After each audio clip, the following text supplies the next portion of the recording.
për ne mendoj që është e rëndësishme që fokusi amerikan nuk ka humbur. Mendoj që ndonjëherë Trumpi ka në deklarimet e tij ka dhe jo konsekuencë nga një deklarat në një deklarat tjetër, dhe mendoj që është një situatë që tregon, meqense nuk dihet, tham drejtën, ajo se çka do servohet, do të jetë plani 16 pikësh i marrëveshjes së Washingtonit të 4 shtatori 2020, apo do të kemë modifikim. Mund të them drejtën, ka shumë pika të cilat janë, mund të them, të jo ndoshta të këndshme për palën tonë. Është, mund të them, një tablo e tërë asaj që, për shembull, ke pikën atje që Serbia, sidomos në atë që quhet Hekurudha dhe autostrada e paqes, Prishtinë-Beograd, pastaj Durrës, Prishtinë-Nish, dhe si duket një lloj hapje të portës së Shqipërisë për në Adriatik. Pastaj kemi shumë elemente të tjera, fondi investiv, që do jetë për të dyja vendet. Çdo herë jam të fol për marrëveshjen e 2020-s, ku ky fond të investimeve i udhëhequr nga amerikanët për projekte të ndërmarrjeve të ndryshme, selin të ketë në Beograd. Dhe mendoj që në këtë drejtim, pastaj çështja e shfrytëzimit të përbashkët të liçerit të Ujmanit dhe shumë elemente, kthimi i patundshmërisë për bili është edhe ajo që Kosova ka pranuar çështjen e, mund të them, aty në hektarëve të manastirit të Deçanit, por edhe prek çështjen e kthimit të pronave të hebrejve. Do thot, unë nisa vetëm të përmend disa pika, edhe pse ndoshta ka dalë në harres nga ona jon, sepse kjo është, do thot, periudhë tashmë 5 vjeçare. Mirë po, mendoj që dikun këtu do sillet edhe ndonjë tentativë e re e Trumpit që unë nuk e besoj. Ma tepër ai bile ka të thënien e tij që ka ndarë një konflikt në prag të luftës Kosovë-Serbi, por opinioni dhe mediumet në Amerikë sikur nuk më kanë dhënë hakun, nuk më kanë pranuar. Dhe këtu shifet, mund të them drejtën, ajo që ka dashur të merr meritat për, mund të them, për atë çka është, për epitetin e tij ose karrierën e tij, të cilën dëshiron ta, mund të them kështu, ta mbush edhe me këto gjanash. Qartë. A mendon se ekziston një mundësi që Trump të imponoj Serbisë njohjen përfundimtare të Kosovës?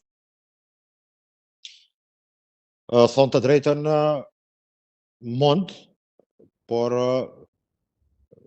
unë droj për shumë skenare, nuk janë shumë, të shkojmë edhe në atë që të bëjmë 10 apo 15 skenare, janë, mendoj, 2-3 skenare të mund shumë. I pari është ajo çka ai ka afruar edhe me nënshkrimin e saj që u bën nga natë ku ishte kryeministri Abdullah Hoti dhe presidenti Serb Vučić. Mendoj që edhe ajo marrëveshje, për shembull, ka qysh në fillim, në pikën e parë dhe në pikën e fundit, thuhet që Kosova, klapa Prishtina, po ashtu Serbia, klapa Beogradi, do thot, lënë dualitet të dyanshëm, pasi që nuk ka njohje dhe tu nuk ka qenë një farë lloj kompromisi që të quhen edhe shtetet, por edhe kryeqytetet. Mendoj skenari i parë mund të jetë një lloj marrëveshje modifikuar që ka ndodhur dhe është nënshkruar, do thot, para 5 viteve. Meqense ende nuk i ka 5, do thot, në shtatorin e këtij viti, më falni, bën 5 vite. Dhe do thot, ky mund të jetë një opsion i parë, pastaj mund të jetë një koordinim edhe me evropianët.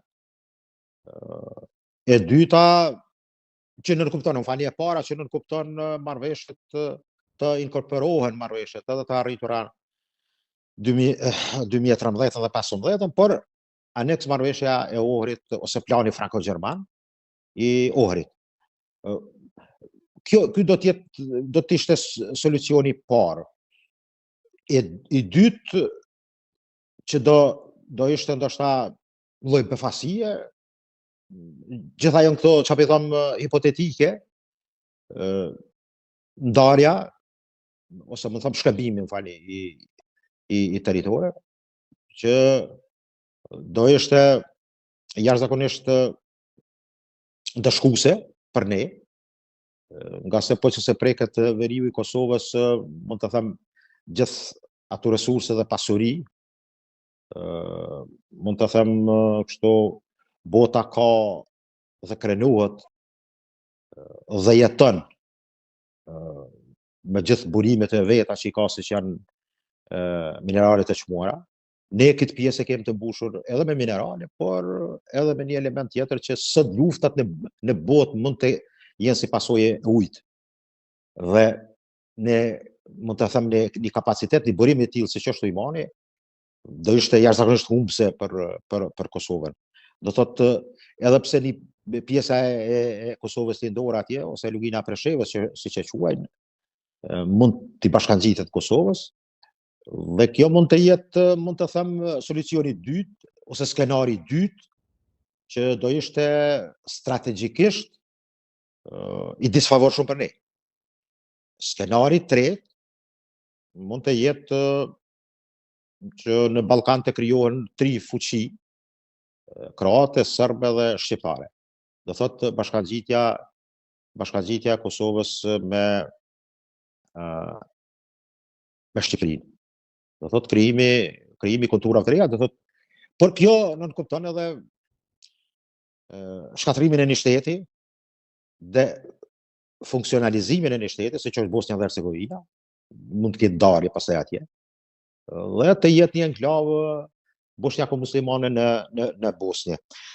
Do thotë këto 3 skenare, e para mund të ketë deri diku logjikën e vet, 2 skenaret e tilla mund të jenë, mund të them, të dhimbshme për secilin palë. Por edhe në skenarin e parë, mendoj që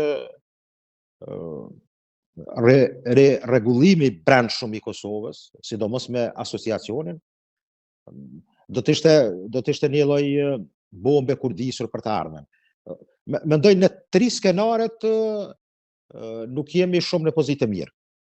Por mendoj që zbutja duhet të jetë në skenarin e parë, projektin e parë, i cili një kombinim, një dualitet mes marrëveshjes së Washingtonit dhe atyre që kanë ndodhur gjatë bisedimeve me evropian, me ndërmesimin evropian gjatë viteve të kaluara.